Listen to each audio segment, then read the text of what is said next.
Kita teruskan pembahasan kita mengenai Kisah Para Rasul, pasal yang ke-6. Kita baca ayat yang pertama sampai dengan ke-15. Pada masa itu, ketika jumlah murid makin bertambah, timbullah sungut-sungut di antara orang-orang Yahudi yang berbahasa Yunani terhadap orang-orang Ibrani, karena janda-janda mereka diabaikan dalam pelayanan sehari-hari. Kedua belas rasul itu memanggil semua murid berkumpul dan berkata, tidak baik jika kami melalaikan firman Allah untuk melayani meja. Karena itu saudara-saudara, pilihlah 7 orang dari antaramu yang terkenal baik dan penuh roh dan hikmat, supaya kami mengangkat mereka untuk tugas itu. Kami sendiri akan memusatkan perhatian pada doa dan pelayanan firman. Usul itu diterima baik oleh seluruh jemaat, lalu mereka memilih Stefanus, orang yang penuh iman dan Roh Kudus, dan Filipus, Prokorus, Nikanor, Timon, Parmenas, dan Nikolaus, seorang penganut agama Yahudi dari Antioquia. Mereka dihadapkan kepada rasul-rasul, lalu rasul-rasul itu pun berdoa dan menumpangkan tangan atas mereka. Firman Allah makin tersebar dan jumlah murid di Yerusalem makin bertambah banyak, juga sejumlah besar imam menerima iman itu. Stefanus yang penuh dengan anugerah dan kuasa mengadakan mujizat-mujizat dan tanda-tanda di antara orang banyak. Namun tampillah beberapa anggota rumah ibadat Yahudi yang disebut orang-orang merdeka yang berasal dari Kirene dan Alexandria bersama dengan beberapa orang Yahudi dari Kilikia dan dari Asia. Mereka berdebat dengan Stefanus. Mereka tidak sanggup melawan hikmatnya dan roh yang mendorong dia berbicara. Lalu mereka mempengaruhi beberapa orang untuk mengatakan, kami telah mendengar dia mengucapkan kata-kata hujat terhadap Musa dan Allah. Dengan jalan demikian mereka menghasut orang banyak serta tua-tua dan ahli Taurat. Mereka menyergap Stefanus, menyeretnya dan membawanya ke mahkamah agama. Lalu mereka mengajukan saksi-saksi palsu yang berkata, orang ini tidak henti-hentinya mengucapkan perkataan yang menentang tempat kudus ini dan hukum Taurat. Sebab kami telah mendengar dia mengatakan bahwa Yesus orang Nazaret itu akan peruntukan tempat ini dan mengubah yang diwariskan oleh Musa. Semua orang yang duduk dalam sidang mahkamah agama itu menatap Stefanus. Lalu mereka melihat muka Stefanus sama seperti muka malaikat. Craig Bartholomew dan Michael Gohin dalam buku Drama of Scripture bertanya, kita itu kalau melihat, membaca, menghayati Alkitab kita ini, kita melihatnya, membacanya, menghayatinya seperti apa? Kita itu anggap Alkitab itu apa? Cara bekerjanya Alkitab itu gimana? Ya, itu pertanyaannya. Lalu kemudian kita bisa menjawab pertanyaan ini, kita coba refleksi ya, kita sendiri itu bagaimana menjalankan, membaca, menghayati Alkitab, dan kira-kira akan jatuh dalam beberapa pilihan berikut. Yang pertama, kita bisa lihat Alkitab itu sebagai kumpulan hukum. Kalau kita adalah orang legalis, kita akan melihat Alkitab sebagai kumpulan aturan. Apa yang harus dilakukan, apa yang gak boleh dilakukan. Dan tentu tengah-tengahnya adalah apa yang terserah kamu. Karena gak dibilang gak boleh, tapi juga bukan disuruh ya. Misalnya kayak kalau hari Minggu harus pakai bajunya warna merah atau kuning atau abu-abu, itu kan adiaphora ya. Gak disuruh, gak dilarang. Tapi ada sesuatu yang disuruh, jadi harus. Kasihilah Tuhan Allahmu dengan segenap hatimu, segenap kekuatanmu, kasihlah orang lain seperti dirimu sendiri gitu ya. Harus. Ada juga yang dilarang ya. Jangan membunuh, jangan mencuri, jangan berzina, jangan bersaksi dusta, jangan mengingini milik sama, dan seterusnya. Jadi ada 613 kira-kira orang-orang Yahudi yang sudah cukup kelotok dalam baca Alkitab itu menghitung dalam perjanjian lama, dan 613 perintah. Perintah ini positif dan negatif. Yaitu apa yang disuruh dan apa yang dilarang. Ada 613. Jadi itu cara pertama. Kita membaca Alkitab sebagai kumpulan perintah.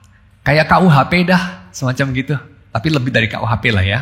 Karena KUHP kan cuma yang dilarang-dilarang, ini termasuk yang disuruh gitu. Nah semacam itu. Itu cara pertama. Cara pertama ini tentu saja tidak menghormati bentuk Alkitab Soalnya kalau Alkitab itu isinya cuman suruhan sama larangan, ya lebih bagus ditulis kayak KUHP ya. Pasal pertama, kedua, ketiga, dan seterusnya ya. Dan berikut penjelasannya. Jadi seolah-olah Roh Kudus itu tidak becus untuk membuat cara penyampaian yang lebih efektif. Kalau yang ingin disampaikan hukum, aturan, ya ada cara yang lebih terang, yang lebih efektif. Dan Alkitab ini bukan cara yang paling efektif. Jadi sepertinya cara pertama itu harus kita tinggalkan ya. Yaitu melihat Alkitab sebagai kumpulan hukum. Do and don'ts. Saya kira kita perlu tinggalkan. Walaupun tentu saja memang Alkitab mengandung juga ya aturan-aturan. Ada aturan, ada do and don'ts. Tapi kalau keseluruhan Alkitab kita pahami hanya sebagai do and don'ts, kita miss banyak hal. Oke, itu yang pertama ya. Cara kedua, kita bisa melihat Alkitab ini seperti orang-orang yang kita sebut sebagai liberal. Nah ini biasanya kan sebutan pejoratif ya. Jadi ya siapalah itu orang-orang liberal itu ya. Biasanya kan tidak ada yang mau dibilang begitu. Sangat sedikit lah orang yang mengaku liberal. Biasanya ini musuhnya yang menyebut ya. Kayak Saduki gitu ya. Musuhnya yang menyebut. So orang-orang liberal yang kita sebut liberal lah. Entahlah siapa itu. Memahami Alkitab ini sebagai buku yang udah ketinggalan zaman, buku yang kuno, buku yang isinya somehow menarik, kayak Enuma Elish gitu kali ya, kayak mitos-mitos Babilonia dan seterusnya, yang somehow menarik bagi para ahli, bagi hobiis, kayak teori konspirasi gitu ya, kadang-kadang menarik bagi beberapa orang, tapi ya antara perlu nggak perlu dah, antara masih berlaku atau nggak berlaku dah, nggak kayak KUHP ya, kalau KUHP kan berlaku banget. Kamu melanggar hukum, kamu nggak bisa beralasan, tapi Pak saya tuh bukan ahli hukum loh, saya nggak tahu loh bahwa tidak boleh berhenti di sini, tidak boleh parkir di sini. Loh itu urusan kamu, kok bisa nggak tahu itu ya, itu salahmu sendiri. Aturannya begini, tahu nggak? Nih aturannya nih, baca sendiri. Kamu kena denda, kamu kena masuk penjara atau apapun ya. Karena aturan tetap berlaku walaupun kamu tidak tahu. KUHP itu relevan banget. Tapi kalau Ramayana, Mahabharata, ya, mitos-mitos Babilonia, apalah segala macam, Enuma Elish dan segala macam. Ya, buat yang hobi aja lah. Kalau kita tidak suka, kita tidak mau baca, ya tidak apa-apa. Ya, ini sikap yang kedua. Jadi Alkitab itu ya buat yang hobi aja. Yang hobi baca cerita-cerita kuno, yang hobi agama lah, ya. Itu bagian mereka lah, mereka senangannya ya. Gak tau lah apa itu, ngapain aja itu ya, tiap minggu ke gereja, kok bukan hiking, bukan olahraga, bukan apa ya, ngapain tiap minggu bacain buku yang udah gak relevan itu. Nah itu sikap yang kedua ya, jadi buku kuno yang berisi cerita-cerita yang menarik. Mereka tidak mengatakan Alkitab itu isinya itu ece-ece ya, cere, wah sepele, bukan. Mereka bilang itu penting banget, ya itu orang-orang yang hebat-hebat banget lah yang belajar Alkitab. Tapi ya buat hobi saja. Sebenarnya sih nggak gitu relevan. Itu sikap yang kedua. Ya. Sikap yang ketiga, barangkali ini banyak di antara orang-orang Injili, mungkin juga sebagian kita begini punya sikap, yaitu Alkitab itu isinya ilustrasi. Ilustrasi, sebagian besar lah. Sebagian kecil isinya itu berita Injil. Ya, jadi ini beda ya dengan do and don'ts. Kalau do and don'ts, do this, don't do that. Kamu sempurna melakukannya, kamu berkenan sama Tuhan. Kamu diselamatkan. Kalau ya miss sedikit-sedikit, gak apa-apa lah, Tuhan Maha Pengampun. Kira-kira begitu ya. Tapi kamu diselamatkan karena do that dan don't do those things. Nah itu sikap orang legalis. Nah orang jenis ketiga ini melihat Alkitab gak kayak gitu sih. Jadi ini mereka orang-orang yang sudah membaca Luther barangkali ya, dan mengatakan Tuhan memang memberi aturan, tapi aturan itu untuk bukan dituruti lantas kamu jadi selamat sih, bukan. Tapi untuk menunjukkan bahwa kamu itu nggak bisa memenuhi standar Tuhan. Jadi kamu itu dikasih aturan tuh supaya tahu, ini loh, kamu itu orang berdosa, tidak bisa menyelamatkan diri sendiri. Karena Tuhan tuh tuntutannya segini, kamu tuh nggak bisa. Nah, jadi Alkitab itu isinya apa? Alkitab itu isinya ya selain aturan yang kamu coba lakukan saja kalau kamu bisa, dan itu memang ditujukan bukan untuk dilakukan sebenarnya, tapi untuk menunjukkan kamu tuh nggak bisa. Alkitab itu mengandung juga berita Injil. Dan berita Injil itu apa? Walaupun kamu tidak bisa, kamu itu kalau percaya kepada Yesus, nggak terlalu di-unpack sih percaya kepada Yesus itu kayak gimana. Tapi pokoknya kalau kamu percaya kepada Yesus, somehow kayak percaya Yesus itu sejenis orang gitu ya, sejenis apalah, orang separuh dewa atau dia itu Tuhan juga somehow, dengan cara apa? Ya itu orang-orang pinter, ahli teologi itulah yang ngerti, saya sih cuma orang awam biasa, saya tidak begitu ngerti, kira-kira begitu ya. Tapi ya pokoknya kamu percaya Yesus itu so and so, yang sampai pendetamu manggut-manggut, ya oke. Lulus katekisasi, bisa dibaptis ya, atau apapun, CD atau apapun, ya itu kamu akan diselamatkan, kira-kira begitu ya. Selamatkan itu apa ya? Ya pokoknya kalau mati nggak usah takut neraka lah, kira-kira itu namanya diselamatkan ya. Hidupnya somehow diubah lah, dulu suka judi, sekarang nggak judi, ya dulu suka nggak tahu lah apa, mukuli istri, sekarang enggak gitu ya, dulu suka whatever gitu, curang dalam bisnis, sekarang tidak, misalnya begitu ya. Jadi somehow kayak ada kabar baik yang penuh dengan anugerah di dalam Alkitab, tapi kalau mau dicari-cari bagian kabar baiknya itu ya cuman sebagian sebetulnya. Sebagian besar ada di dalam keempat buku yang judulnya itu Matius, Markus, Lukas, Yohanes. Sebagian lagi ada di dalam surat-surat Perjanjian Baru. Lalu Perjanjian Lama itu apa? Ya Perjanjian Lama itu isinya tidak ada stabilonya sih. Stabilonya mungkin kasih warna lain lah. Apa itu? Isinya ilustrasi dari Injil. Nah kira-kira itu ya. Jadi kita melihat Alkitab itu dari jenis ketiga ini adalah isinya itu Injil dan ilustrasi Injil. Oke? Ini jenis yang ketiga. Tapi jenis yang ketiganya juga tidak menghormati keseluruhan Alkitab dan bentuk kenapa Alkitab itu diberikan seperti itu. Kata orang-orang seperti Greg Bartholomew dan Michael Gohin. Kalau saudara tertarik, silahkan baca ya, Drama of Scripture, bagus banget. Yang keempat, model yang keempat yang diusulkan sama Greg Bartholomew dan juga Michael Gohin yang dia berikan sebagai satu adaptasi dari apa yang diusulkan sama N.T. Wright dan juga kawan-kawan yang lain sebetulnya. Ada banyak sekali orang yang mengusulkan seperti ini. Adalah kita bisa melihat Alkitab ini sebagai naskah drama. Ya, naskah drama. Naskah drama, kalau Shakespeare punya naskah drama biasanya ada 5 babak. Babak pertama itu adalah pendirian kerajaan. Pendirian kerajaan ini kita bisa lihat misalnya dalam Kejadian 1 sampai Kejadian 2. Pendirian kerajaan. Tuhan mendirikan tatanan kekuasaan, Tuhan mendirikan kerajaannya di bumi. Ya, Tuhan bikin semua ini. Dia taruh manusia sebagai apa? Sebagai wakilnya, segala makhluk sebagai rakyatnya, dan seterusnya. Tuhan mendirikan suatu kerajaan. Lalu kemudian terjadi pemberontakan, pasal 3 ya. Manusia ingin memberontak sama Tuhan, memang pada akhirnya memberontak dan menderita konsekuensinya. Ya, jadi pasal 3 yang nanti diulangi lagi macam-macam lah ya dalam Roma pasal 8 dan seterusnya. Dalam berbagai tempat di dalam Alkitab itu bicara mengenai pemberontakan juga. Ya, pemberontakan. Jadi pendirian kerajaan, terjadinya pemberontakan, lantas babak berikutnya, babak yang ketiga adalah berdirinya atau datangnya suatu kerakyatan atau keumatan yang Tuhan itu menaruh harapan. Keumatan itu menjadi permulaan dari pemulihan republik atau kerajaan yang didirikan oleh Tuhan itu. Ya, jadi permulaan dari rekonsiliasi Tuhan dengan umat, permulaan dari reformasi yang terjadi dalam kerajaan itu, permulaan yang baru. Dan itu dimulai oleh suatu umat yang disebut sebagai umat Israel, ya, yaitu keturunan Abraham. Semacam itu. Ya, jadi babak ketiga adalah cerita Israel.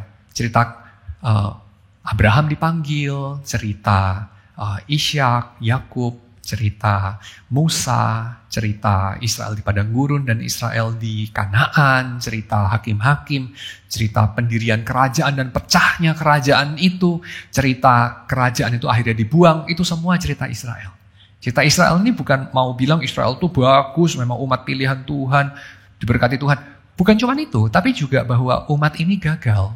Umat ini gagal. Ya, jadi cerita Israel berakhir dengan babak ketiga ini. Israel gagal dan diberikan janji suatu hari kelak akan ada pemulihan. Ya, nah pemulihannya terjadi pada babak keempat. Babak keempat ini dimulai dari Injil-Injil, kitab-kitab Injil.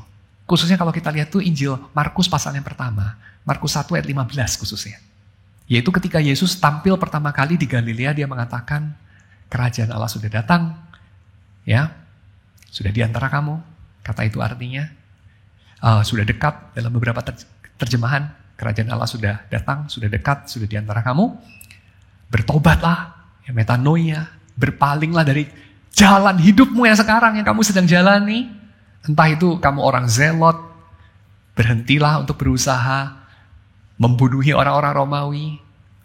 Entah itu kamu orang Farisi, berhentilah berusaha sedapat mungkin untuk sesempurna mungkin secara legalis menjalankan 613 halakah itu ya, aturan-aturan dalam Torah itu.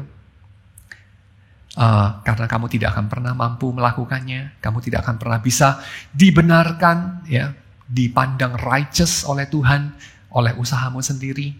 Kalau kamu adalah orang SNI, ya, berhentilah memandang semua jenis orang-orang yang lain itu sebagai bahan bakar neraka, nanti satu hari tinggal masuk neraka aja orang-orang itu dihakimi Tuhan.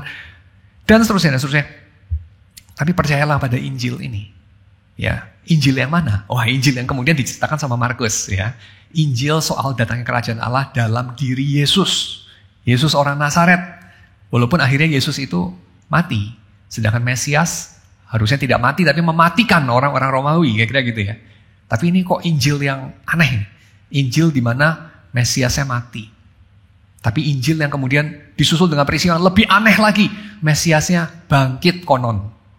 Nah itu babak keempat. Nah babak kelimanya apa? Babak kelimanya tidak ditulis terlalu banyak oleh Matius, tidak ditulis terlalu banyak oleh Markus, ya, tidak ditulis terlalu banyak oleh Yohanes, tapi ditulis banyak oleh Lukas.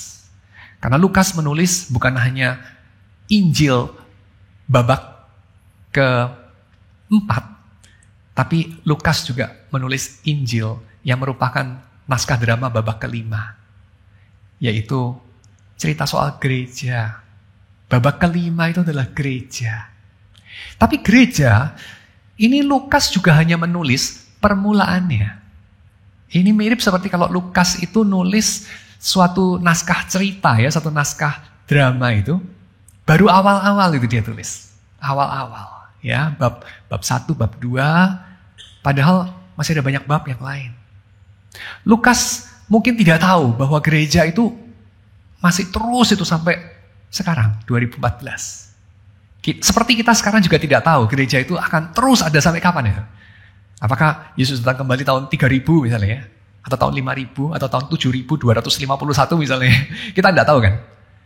Jadi Lukas juga tidak tahu gereja itu sampai kapan. Lukas menghentikan ceritanya itu dari Kisah Rasul bab yang terakhir, menceritakan soal Paulus memang di penjara di kota Roma, dia naik banding kepada kaisar, itu sebabnya dia harus ada dalam tahanan. Kalau tidak naik banding sebenarnya bisa lepas aja, kata seorang pejabat Romawi, tapi karena Paulus itu naik banding, maka dia harus ditahan dalam tahanan rumah, di rumah yang dia sewa sendiri. Lukas menceritakan ini untuk memberikan kesan bahwa tidak ada yang bisa menghalangi pekerjaan Roh Kudus. Bahkan negara superpower seperti Romawi tidak bisa menghentikan pekerjaan Roh Kudus dalam diri orang-orang sederhana ini. Lalu kemudian Lukas mengakhiri dengan kalimat ini. Dan Injil tersebar, kabar mengenai datangnya kerajaan itu tersebar tanpa ada yang bisa menghalang-halangi. Tidak mendapat tentangan yang terlalu berarti. Itu akhir ending dari cerita Lukas. Skrip drama babak kelima. Nah itu cara kita melihat Alkitab yang disodorkan oleh Greg Bartolomeo dan juga Michael Gohin. Apa hubungannya dengan Kisah Rasul pasal 6 yang kita barusan baca? Hubungannya di sini. Kisah mengenai sungut-sungut orang-orang Ibrani berbahasa Yunani itu ya. Orang-orang Ibrani berbahasa Yunani, orang-orang Yahudi berbahasa Yunani ini, itu kita letakkan di mana? Kita baca sebagai apa? Nah, kita bisa baca sebagai, wah ini aturan bagaimana mengelola gereja, aturan yang mati, yang hitam dan putih harus begini. Saya kira keliru ya pembacaan legalis seperti itu. Atau ini somehow cerita yang ya menarik lah bagi para hobiis, ya, bagi orang-orang yang suka aja. Tapi nggak relevan sama kita sekarang. Itu cerita sejarah yang menarik lah. Kayak sejarah kota tua Jakarta, ya menarik lah buat turis, ya buat sebagian orang pegiat sejarah mungkin menarik. Tapi nggak relevan lah buat kita, maybe ya. Beberapa orang menganggap seperti itu. Atau ketiga, ya ini ilustrasi aja mengenai bagaimana kemurahan Tuhan dalam Yesus bekerja dan seterusnya. Atau kita bisa melihatnya dengan paradigma yang disodorkan oleh Craig Bartholomew dan Michael Gohin sebagai suatu petunjuk untuk bagaimana kita menyepak bolanya lebih lanjut lagi dan meneruskan permainan bolanya itu sampai Yesus datang kembali. Dan kita tidak perlu meniru persis bagaimana Petrus, Yohanes, Paulus, Barnabas, dan murid-murid yang lain, Stefanus, menyepak bolanya. Tidak perlu. Ya, tidak perlu. Permainan sepak bola itu sudah berkembang dari zaman Pele sampai hari ini. Tidak perlu kita membeku dalam zaman Pele itu. Tapi juga tidak perlu kita membuang video-video, footage, shot orang permainan sepak bola pada zaman Pele, atau zaman Marco van Basten, atau whatever. Tidak perlu dibuang. Tapi juga tidak perlu di-copy gitu ya. Wah, kamu itu nyepak bolanya kok tidak sama dengan Marco van Basten itu. Marco van Basten, saudara masih ada yang ingat Marco van Basten? Mungkin lebih ingat coklat Van Houten. Anyway, Marco van Basten. Itu dulu ya orang hebat lah ya. Ronaldo gitu ya, kayak gitu-gitu. Kalau zaman kita sekarang nggak tahu lah siapa lagi ya. Saya udah nggak nonton sepak bola lagi. Tapi kira-kira seperti itu. Kita tidak perlu copy-paste lah, karena keadaannya juga beda sekali. Tapi kita juga tidak perlu untuk menganggapnya sebagai sesuatu yang tidak relevan. Ya. Tetapi ini adalah sebuah skrip drama yang bisa menolong kita menyerap spirit dari drama itu, menyerap spirit dari karakter dalam drama itu, lalu kemudian kita bisa menghidupi bagian kita dalam kisah besarnya Tuhan. Dalam cerita drama kolosal yang Tuhan sedang gelar dalam dunia ini, kita bisa tahu posisi kita di mana dalam cerita itu dan kita bisa mulai untuk menjalankannya. Menjalankannya bukan hanya dalam percakapan kita, tapi juga dalam dagang kita, profesi kita mengajar, profesi kita nggak tahu sebagai ibu rumah tangga, profesi kita sebagai sahabat, profesi kita sebagai whatever. Apapun tempat di mana Tuhan menempatkan kita. Jadi inilah yang sedang diceritakan sama Lukas. Saya mulai dramanya ya sekarang. Jadi pada masa itu ketika murid-murid makin bertambah jumlahnya, so ini masih inline ya, ini kayak semacam tema di dalam kisahnya Lukas ya. Murid-murid makin bertambah, berita itu makin meluas. Itu semacam tema ya, tema. Kalau lagu itu kan ada temanya, kayak tadadadam, saudara tahu lah, itu ada temanya ya. Tempo-tempo kan muncul di dalam simfoni nomor 5-nya Beethoven, muncul juga dalam film-film tertentu ya, tema itu. Nah itu sama itu. Kalau tema di dalam simfoni nomor 5-nya Beethoven kan, nomor 5 ya, benar ya nomor 5 ya. Tadadadam gitu kan. Lalu kemudian, kalau dalam Lukas apa? Lalu murid-murid makin bertambah. Lalu mereka tersebar makin luas. Lalu berita itu makin dikenal. Nah, kira-kira itu tema luasnya. Ya. Tema luasnya kisah Rasul adalah dari Yerusalem ke Samaria, ke seluruh penjuru dunia. Itu tema besarnya. Itu tadadadam dari Lukas ya, dalam kisah Rasul. Ya. Oke, so di sini muncul juga, itu muncul lagi juga ya di sini, yaitu ketika Lukas mengatakan jumlah murid makin bertambah. Tapi kemudian jumlah murid makin bertambah ini selalu diselipi dengan variasi-variasi ya, dan variasi yang kali ini adalah memunculkan sungut-sungut.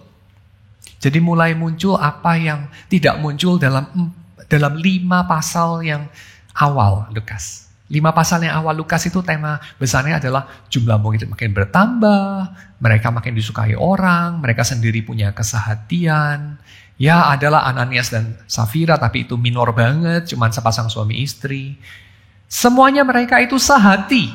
Ya, jadi pasal 1 sampai pasal 5 itu, tema besarnya adalah murid-murid itu makin bertambah, mereka makin menyebarkan luas proklamasi berita Injil datang kerajaan Allah, dan mereka sehati. Mereka sehati. Tapi pasal yang ke-6 ini mulai muncul tema baru. Mereka tidak sehati. Timbul sungut-sungut di antara orang Yahudi yang berbahasa Yunani terhadap orang-orang Yahudi berbahasa Ibrani, ya, yang diterjemahkan sama TB2 ini sebagai orang-orang Ibrani. Orang-orang Ibrani berbahasa Yunani atau orang-orang Yahudi berbahasa Yunani adalah orang-orang Ibrani diaspora.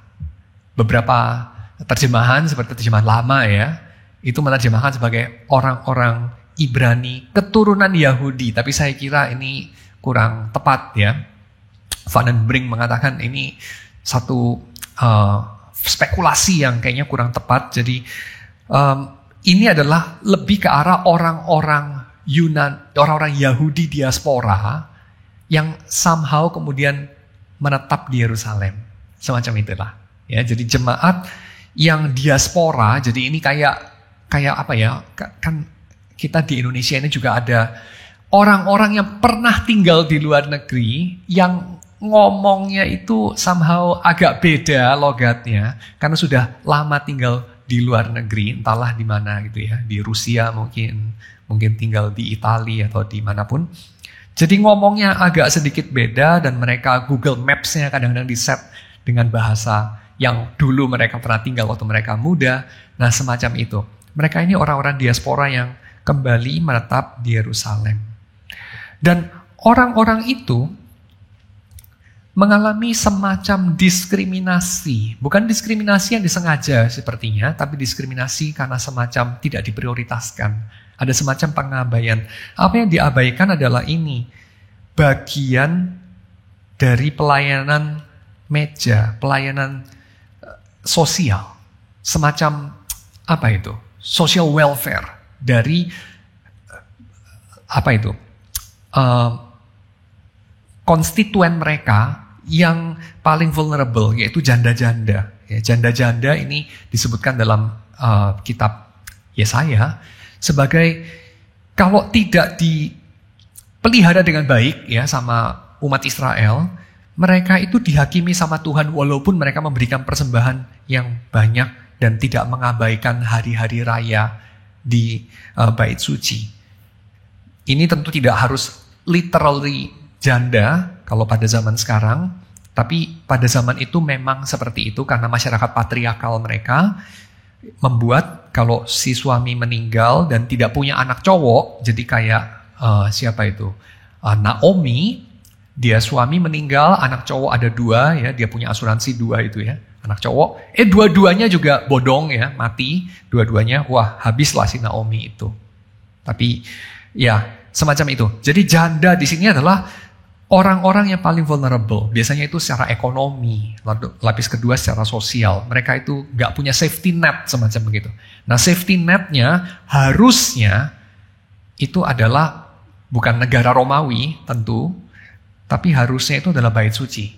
Itu safety netnya. Tapi bait suci sepertinya mengabaikan itu. Dalam kritik agama yang diutarakan sama Yesus, Yesus mengatakan orang-orang Farisi, seharusnya orang Farisi lebih alim dari kaum Saduki. Kalau kaum Saduki, penguasa imam-imam di bait suci itu kayak pejabat-pejabat gitu ya, pejabat-pejabat Kristen gitu. Jadi mereka itu wajarlah kalau mereka itu mata duitan, gak mempedulikan orang-orang paling lemah yang tidak menguntungkan mereka, wajarlah. Tapi orang Farisi ini pengkhotbah keliling yang so-called membela wong cilik ini ya. Orang Farisi, tapi orang Farisi pun kata Yesus menelan rumah janda-janda menurut Yesus ya. So itu sesuatu yang mau mengatakan tidak ada safety net bagi orang-orang yang paling vulnerable ini, dan safety netnya adalah gereja. Dan gereja pada saat itu sepertinya memang sudah outstretch herself sehingga ada yang tidak terjangkau. Dan yang tidak terjangkau wajar saja adalah orang-orang yang bahasanya somehow kurang enak di kuping ya. Bahasanya itu somehow tidak benar-benar dianggap murni. Karena mereka bahasa Ibraninya pun kayak semacam kecampuran logat dari daerah tempat mereka pernah merantau.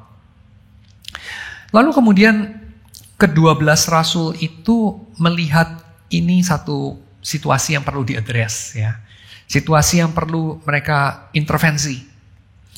Mereka mengatakan tidak baik, ya. Ini hal yang tidak baik. Dan yang mereka lakukan adalah mereka memanggil semua murid.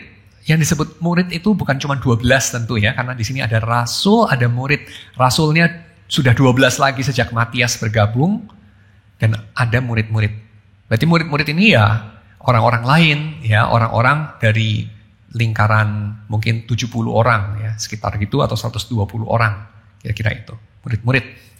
Dan murid-murid ini ketika mereka dipanggil, para rasul mengatakan kepada mereka, tidak baik, dan ini menyatakan concern para rasul, tidak baik kalau kami melalaikan firman Allah untuk melayani meja. Nah ini perlu kita tahu, para rasul itu melihat problem paling utamanya bukan cuma sekedar tidak baik kalau janda-janda itu terabaikan. Satu. Atau kedua, tidak baik kalau terjadi sungut-sungut. Jadi kamu sebaiknya tidak sungut-sungut, ya. Marahin tuh orang yang sungut-sungut, jangan mereka suka bersungut-sungut, ya. Bukan. Atau problem paling utamanya mungkin yang ketiga. Bisa terjadi perpecahan ini karena perasaan dizolimi, perasaan haknya dirampas, perasaan kok tidak diperhatikan, ya, dibeda-bedakan ini karena kami berbahasa Yunani. Yunani itu payung lebar aja ya, bisa apa aja pokoknya bahasa bukan Ibrani. Tapi bukan. Concern paling utamanya bukan itu. Concern paling utamanya adalah kami melalaikan firman Allah.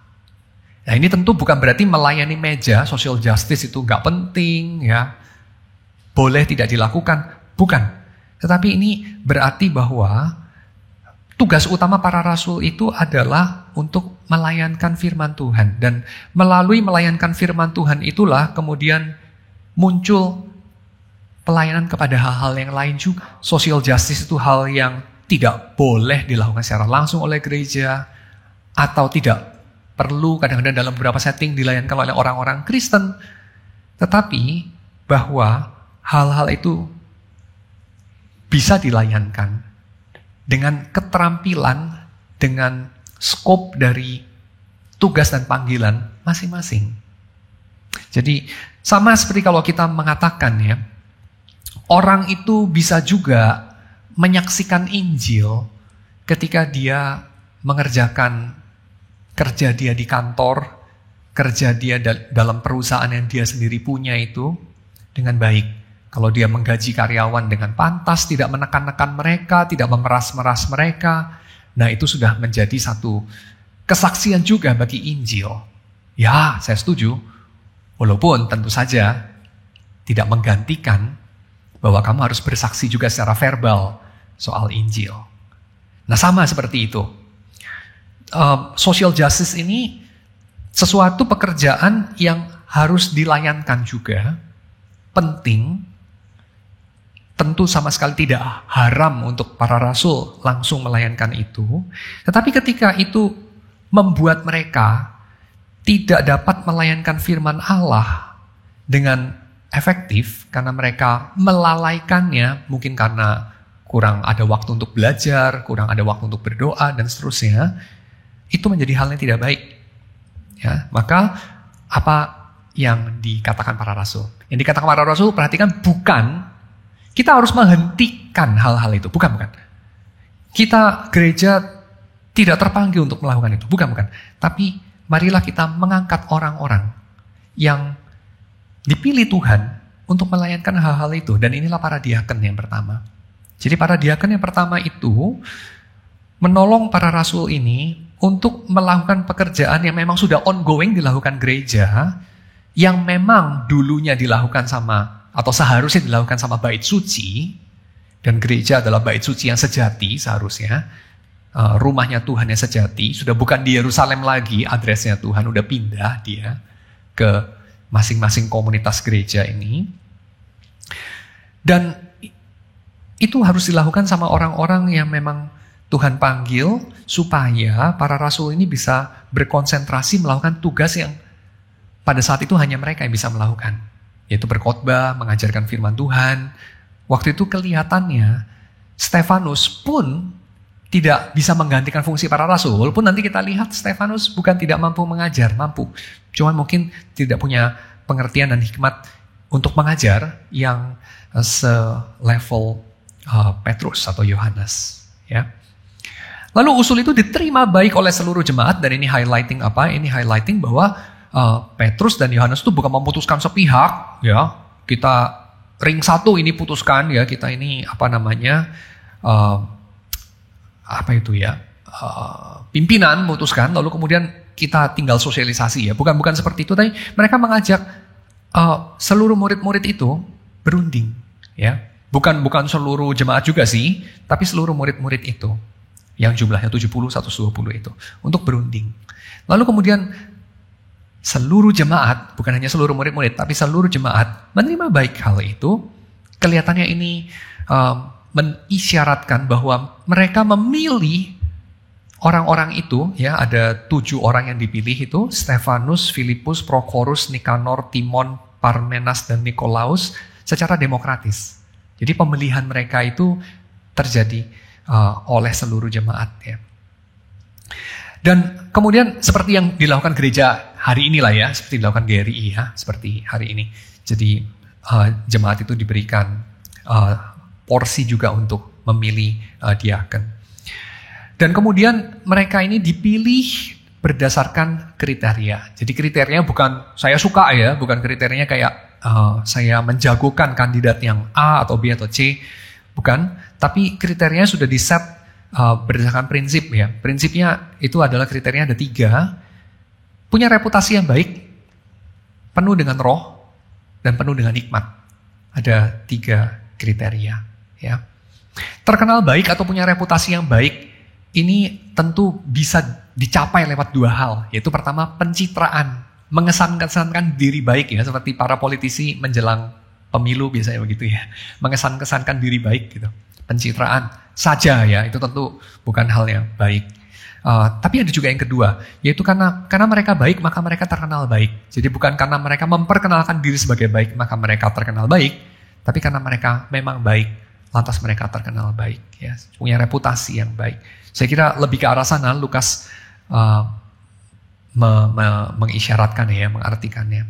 Jadi pilihlah di antara mereka yang memang sudah punya reputasi yang luas sebagai orang yang baik, ya. Reputasi yang luas sebagai orang yang baik itu kan saya kira sulit direkayasa karena perlu waktu, ya, dan manusia hidup cuma 70-80 tahun. Jadi kalau perlu 30 tahun, ya, itu rekayasanya agak sulit, ya.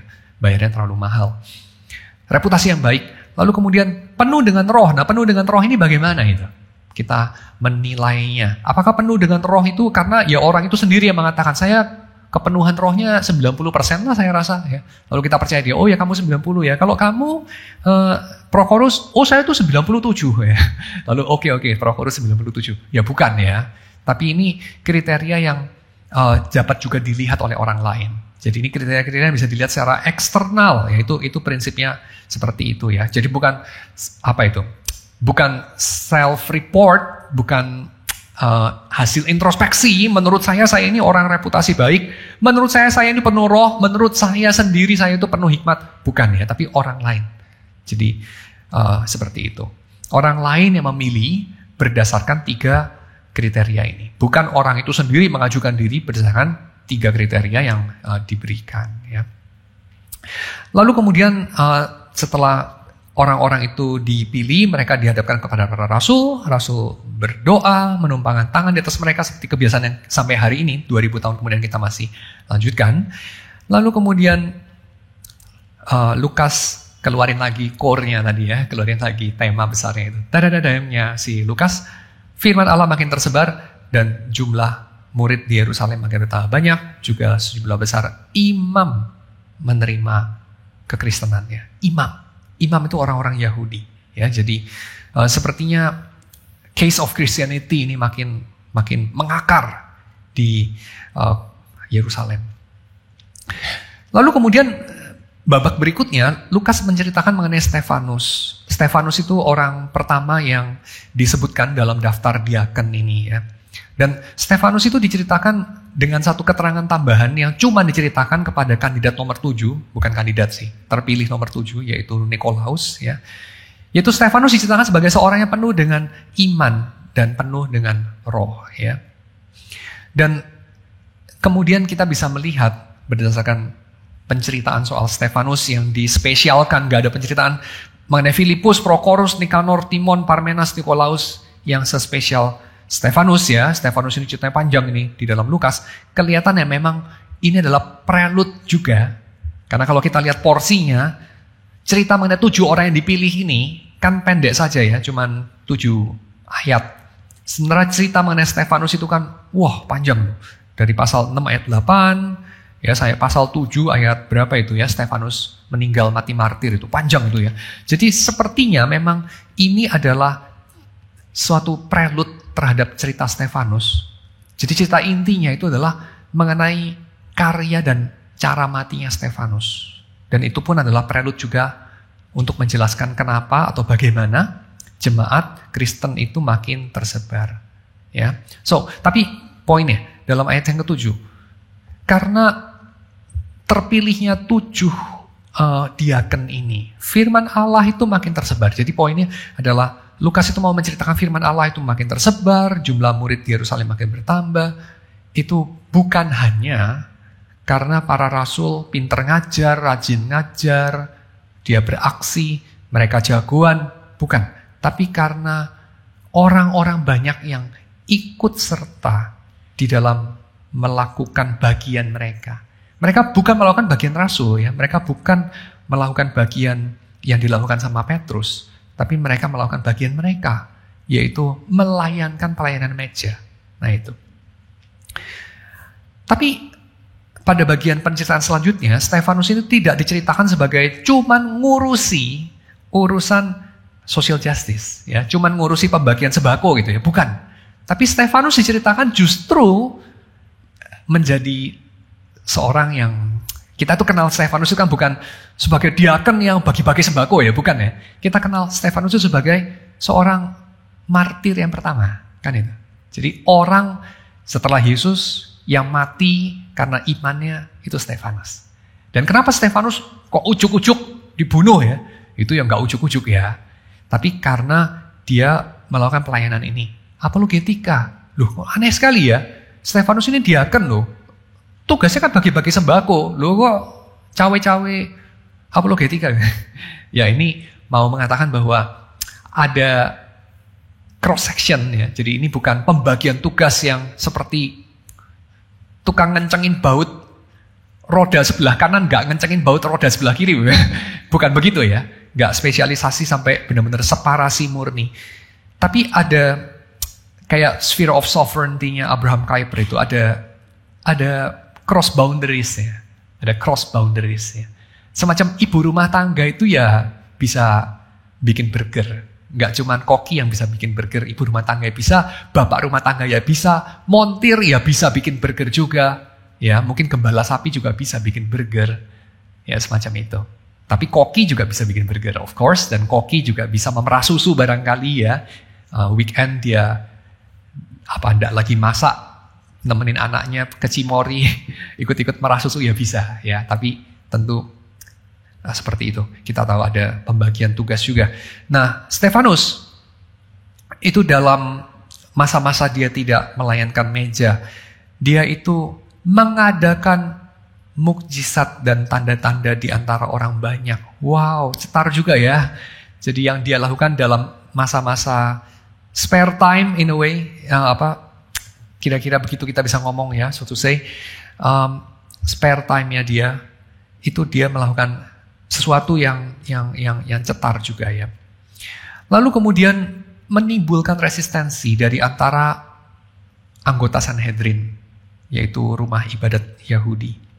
Dan orang-orang ini, ya orang-orang yang melawan Stefanus, menjadi musuh dari Stefanus ini, adalah orang-orang yang disebutkan sama Lukas dengan label kaum orang-orang merdeka atau libertini di dalam terjemahan 1974 ya. Yaitu kaum libertini dari Kirene dan Alexandria, lalu juga orang-orang Yahudi dari Kilikia dan Asia. Nah, ini adalah sentrum-sentrum studi Torah di tempat-tempat yang sebenarnya itu jauh dari Yerusalem. Kamu bisa lihat di peta di belakang Alkitab kamu, kamu akan tahu itu bahwa Kirene dan Alexandria itu lokasinya di sebelah barat ya. Di sebelah baratnya Yerusalem agak jauh itu. Jadi lokasinya itu sebenarnya sudah masuk wilayah Afrika Utara. Yerusalem kan bukan Afrika ya. Jadi ini sudah di Afrika Utara. Lalu kemudian yang disebut Asia itu bukan Asia kayak kamu bilang Asia, Asia itu kan Jepang, Korea, Asia, Indonesia itu Asia. Bukan Asia sejauh itu ya. Ini Asia nama provinsi. Asia yang adalah nama provinsi. Jadi kan ada nama provinsi yang sebenarnya itu apa ya? Nama itu mengacu kepada kota yang benar-benar ada kota itu di tempat yang jauh gitu ya. Kayak di Amerika itu ada namanya Birmingham gitu. Saya pernah ke Birmingham waktu itu, terus kemudian saya agak bingung waktu mesen tiket. Loh sebentar, Birmingham itu bukan di Inggris ya Birmingham ya? Kok saya ke Birmingham itu salah, teman saya kasih nama kota kok Birmingham. Oh tapi Birmingham Alabama ya, lain ya. Ini ada Birmingham yang di Inggris, ada Birmingham Alabama. Ya. Nah ini semacam itu. Asia bukan kayak Asia Jepang, Asia Korea. Tapi Asia nama provinsi. Nama provinsi dari kerajaan atau Republik Romawi ya. Yang ibu kotanya itu Efesus. Jadi nggak jauh-jauh itu. Kita lebih kenal Efesus daripada Asia ya. Mirip seperti orang-orang Amerika lebih kenal Bali daripada Indonesia gitu ya. Indonesia itu tetangganya Bali ya, semacam gitu ya. Jadi Asia. Lalu juga dari Kilikia. Itu Asia dan Kilikia kalau kamu tahu itu ada di sebelah Yerusalem di sini, dia di sebelah sana ya. Jadi di sebelah barat juga tapi agak ke utara. Kalau si Kirene, Alexandria itu Simon dari Kirene masih ingat ya yang ikut mikul salibnya Yesus. Itu Afrika Utara ya. Jadi ada di agak bawah tapi sebelah barat juga dari Yerusalem. Jadi ini adalah seperti kalau kita bilang Stefanus ini debat sama kalau di Indonesia, Jakarta gitu ya. Dia itu didebat sama orang-orang datang jauh-jauh itu dari Manado itu ya, datang dari Thailand gitu ya. Debat teologi sama orang dari Malaysia, nah semacam gitu kira-kira ya. Dari orang-orang yang sudah cukup jauh sebetulnya. Jadi artinya apa? Artinya reputasi dari Stefanus sebagai tukang debat, reputasi dari orang-orang Kristen ini tersebar sudah lebih jauh daripada komunitas mereka. Komunitas mereka baru di Yerusalem, kan mereka belum nyebar itu. Ya, belum ada penganiayaan, mereka belum nyebar. Tapi reputasi mereka sudah terdengar sampai ke tempat yang jauh ya. Dan orang-orang Yahudi ini sudah merasa terancam dan mengirim para apologet mereka untuk berdebat dengan Stefanus. Dan kemudian mereka kalah debat ya, dan ketika mereka kalah debat itu mengingatkan kita sama orang-orang Yahudi di Yerusalem kalah debat sama Yesus. Dan senjatanya pun sama, senjatanya adalah kamu menghujat agama ya, religious blasphemy.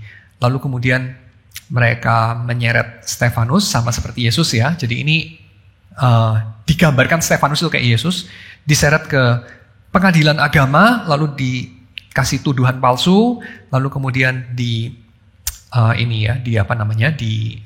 dihukum mati semacam begitu ya, dengan cara dirajam, tidak disalib sih karena tidak melibatkan Romawi ya, jadi dengan cara dirajam. Lalu kemudian waktu Stefanus dilempari batu, kemudian mereka itu diceritakan sama Lukas pada bab yang setelahnya ya. Saya tidak ceritakan dulu, tapi saya ceritakan ini bagian preludenya. Yaitu semua orang yang duduk di dalam Sanhedrin, sidang mahkamah agama itu melihat kepada Stefanus ya, ketika Stefanus sudah dituduh, jadi dia di kursi terdakwa. Dan Lukas mengatakan mereka melihat muka Stefanus sama seperti muka malaikat. Ini frase ini artinya apa ya? Melihat muka Stefanus sama seperti melihat muka malaikat.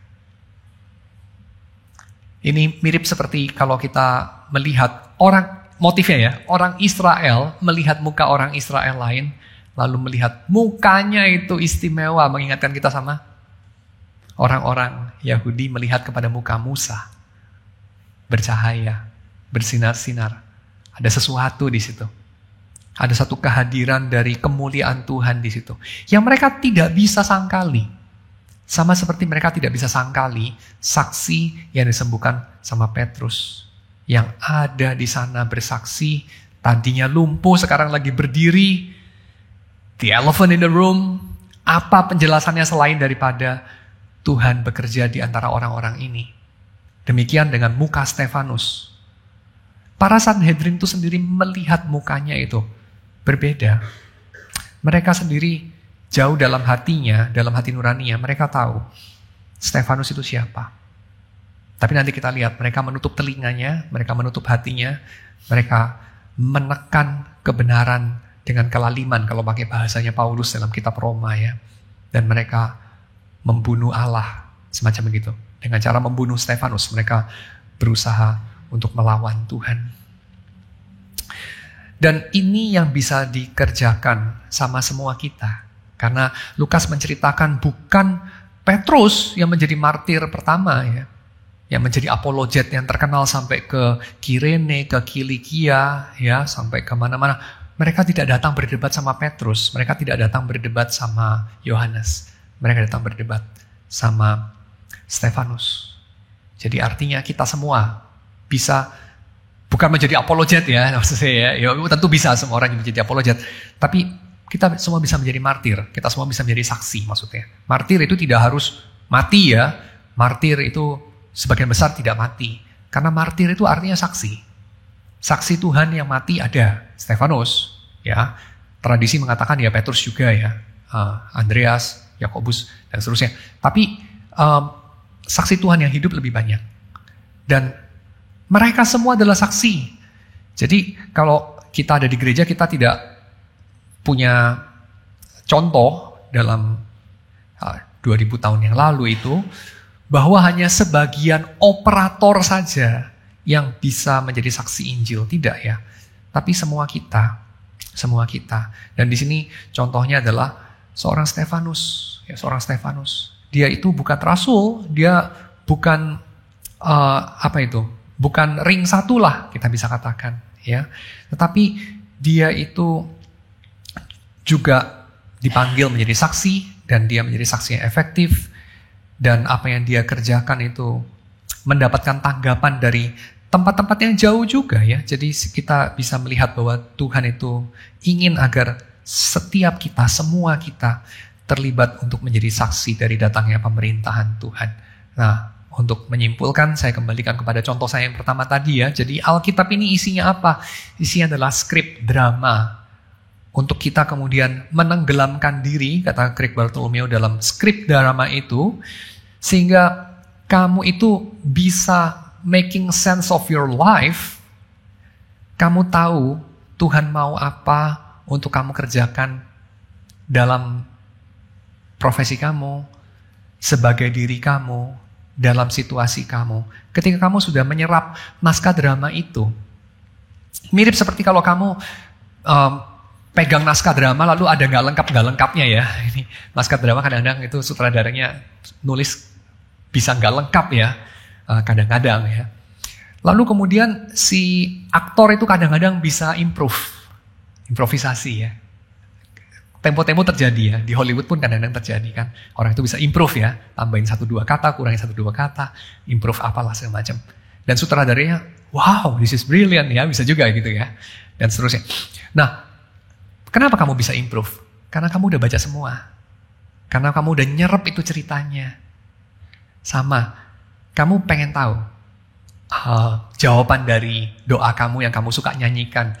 What must I do, dear Lord? Pernah dengar lagu itu ya? What must I do, dear Lord? Apa yang saya harus lakukan Tuhan dalam situasi ini? Ya, macam-macam lah. Saya harus meneruskan kuliah di sini, pindah jurusan. Saya harus gak tahu menikah sama si A atau si B. Saya harus cari pekerjaan lain atau saya stay pada pekerjaan ini dan seterusnya. What must I do?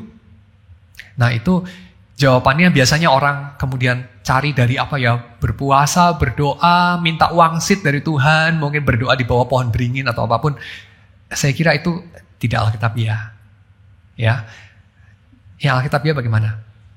Bacalah Alkitab. Oh, baca Alkitab kayak gini ya Pak ya. Kayak gitu. Tuhan tunjukkan jalannya. Terus. Nah itu bukan juga ya. Itu magis juga, itu mirip perdukunan juga. Yang dianjurkan sama firman Tuhan seperti apa? Bacalah keseluruhannya, skrip dramanya. Nanti kamu tahu kira-kira improve-nya gimana. Dan kalau kita perhatikan Kisah Rasul, ya Kisah Rasul itu buku catatan mengenai bagaimana para rasul itu sendiri improve. Soalnya Yesus. tidak meninggalkan pesan. Nanti ya, kalau bergabung jemaat dari golongan orang-orang Yahudi yang berbahasa Yunani, lantas kamu kehabisan tenaga untuk melayani mereka, lakukan A, lakukan B. Jika A, lakukan X. Jika B, lakukan P. Dan seterusnya. Tidak loh, Yesus tidak meninggalkan blueprint.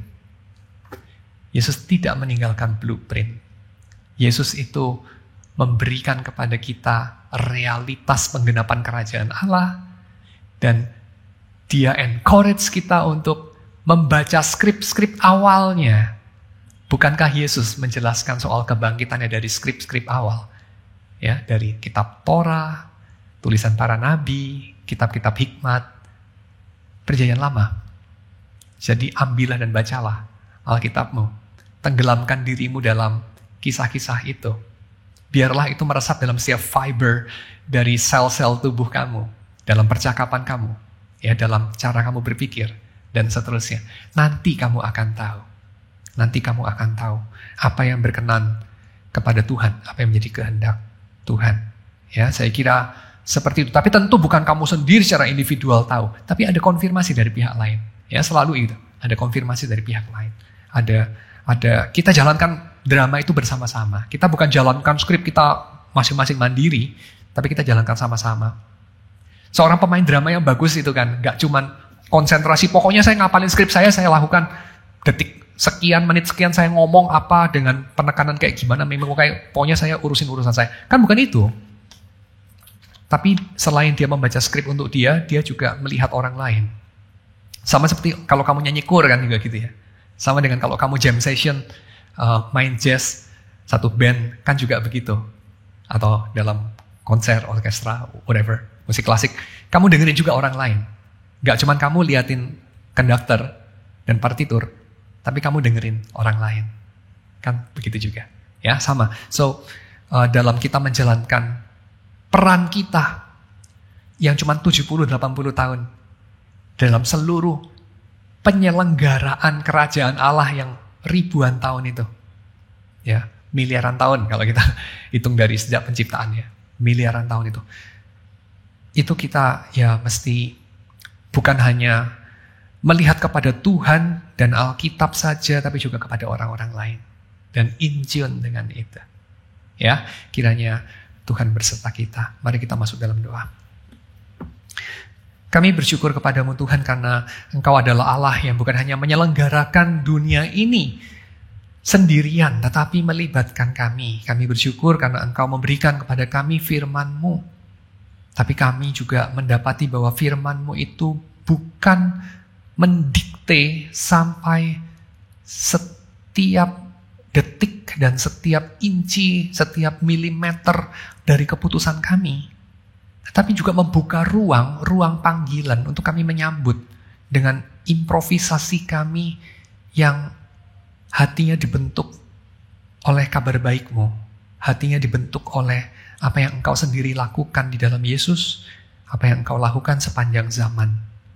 Kami bersyukur untuk sejarah umat-Mu yang ditulis dengan teliti, dengan diinspirasi oleh Roh Kudus-Mu, yang kami boleh baca, yang sudah disebarluaskan, diterjemahkan, diajarkan selama beribu-ribu tahun ini. Kami bersyukur untuk Alkitab kami. Kami bersyukur untuk komunitas-komunitas pembelajar dalam gereja-gereja, dalam perkumpulan-perkumpulan Kristen. Kami bersyukur untuk semuanya. Kiranya kami sebagai anak-anak-Mu boleh semakin melihat betapa tingginya, dalamnya, luasnya, lebarnya, indahnya kasih-Mu dalam Yesus. Warisan kami sebagai milik-Mu, supaya kami ini boleh menjadi puji-pujian yang semakin besar bagi Engkau yang sudah memberikan diri-Mu kepada kami. Terima kasih ya Tuhan, dalam nama Yesus kami berdoa. Amin.